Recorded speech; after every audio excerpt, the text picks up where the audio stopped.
So in my video made a few days ago about the Boeing B-47, I did say that I would make another video about what armament it carried, so its defensive weapons and its bomb load.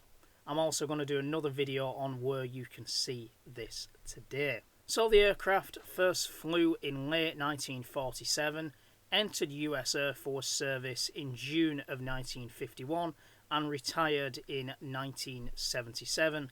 Link in the end screen and link in the top right hand corner right now.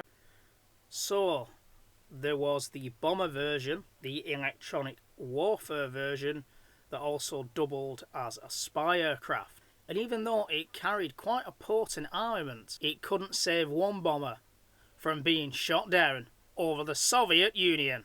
So it carried two 20mm Hispano autocannon, or the American designation M24A1 autocannon, in remote-controlled tail turret. And that turret was controlled by the AN/APG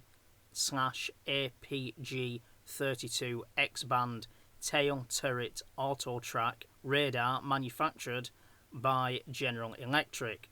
Try saying that when you're pissed.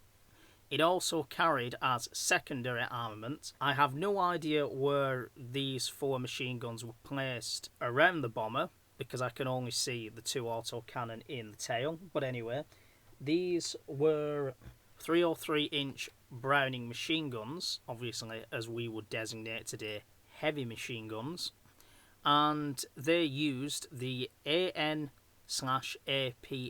39 gun laying radar, of course, to guide them on any enemy aircraft. But as we will see later, that wasn't enough for one of the spy aircraft. So as well as nuclear bombs, this could carry 28 500-pound conventional bombs, or it could carry two Mark 15 nuclear bombs, 3.8 megatons, or four B-28 nuclear bombs, 1.45 megatons, or one B-41 nuclear bomb, 25 megatons, or one B-53 nuclear bomb, 9 megatons. Now, whichever way you look at it, any of these bombs, apart from the conventional ones, can flatten a Soviet city. So this was, of course, part of the US's nuclear deterrent, but the problem with this aircraft is it couldn't make it all the way from the continental United States to the Soviet Union.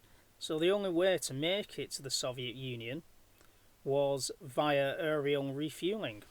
And the first air-to-air refuel took place on June the 27th, 1923. On July the 1st, 1960, an RB-47H reconnaissance aircraft was shot down by the Soviet Air Defense Forces, namely a MiG-15, whilst performing signal intelligence near the Kola Peninsula off the Arctic coast of the Soviet Union. Now granted, it doesn't look like there's much there until you see this, the port of Murmansk, and then you realise what they were there for. They may have been there to gather intelligence on the nuclear icebreaker, Lenin. 4 of the 6 crew members were killed as they couldn't eject, and this occurred exactly 2 months after Gary Powers was shot down in the U-2.